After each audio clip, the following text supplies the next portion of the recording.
दोस्तों नमस्कार। दोस्तों मैं दीपक कुमार श्रीवास्तव आपका स्वागत करता हूं अपने इस चैनल पर। असफलता के सबसे आम कारणों में से एक यह आदत है कि अस्थायी पराजय दिखते ही इंसान कोशिश करना छोड़ देता है। हर इंसान किसी न किसी समय यह गलती करता है। यह कहानी बताती है कि बगैर लगन का विचार किस तरह असफलता की ओर ले जाता है। आर.यू. डर्बी, जो बाद में देश के सफल बीमा सेल्समैनों में से एक बने, अपने अंकल की कहानी बताते हैं। उनके अंकल को गोल्ड रश के दिनों में सोने का बुखार चढ़ गया था और वे अमीर बनने के चक्कर में पश्चिम जाकर खुदाई करने लगे थे। उन्हें पता नहीं था कि इस धरती से जितना सोना निकाला गया है, उससे ज्यादा इंसानों के मस्तिष्क से निकाला गया है।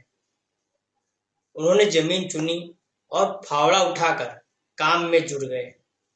कई हफ्तों के श्रम के बाद उन्हें चमकते खनिज की खोज का पुरस्कार मिला। अब खनिज को सतह तक लाने के लिए उन्हें मशीनों की जरूरत थी। चुपचाप अपनी खादान को ढककर डार्बी अपने घर लौटे और अपने रिश्तेदारों तथा पड़ोसियों को सोने की खोज के बारे में बताया।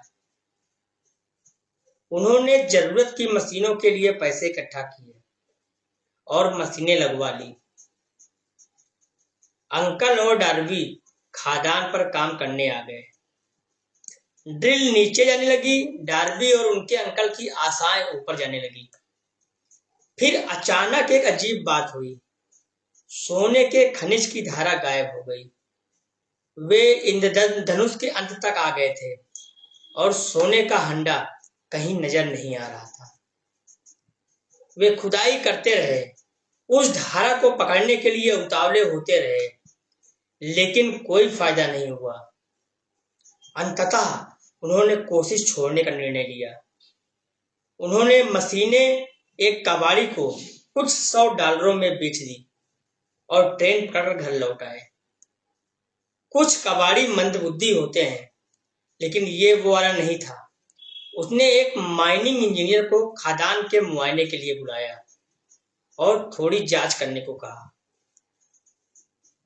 इंजीनियर ने बताया कि प्रोजेक्ट इसलिए असफल हुआ था क्योंकि मालिक दोषपूर्ण रेखाओं से अपरिचित थे।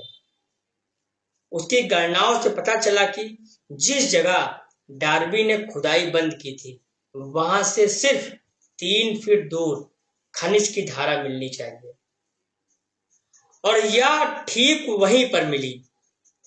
कबाड़ी ने खादान से करोड़ों डॉलर का निकाला,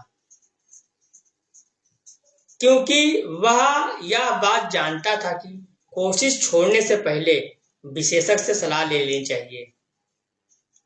इसके बाद डार्बी ने अपने नुकसान की कई गुना भरपाई कर ली। यह खोज उन्होंने तब की जब वे जीवन बीमा बेचने के कारोबार में गए। डार्बी को याद था कि सोने से 3 फीट दूर रुकने की वजह से उन्होंने भारी दौलत गंवा दी थी।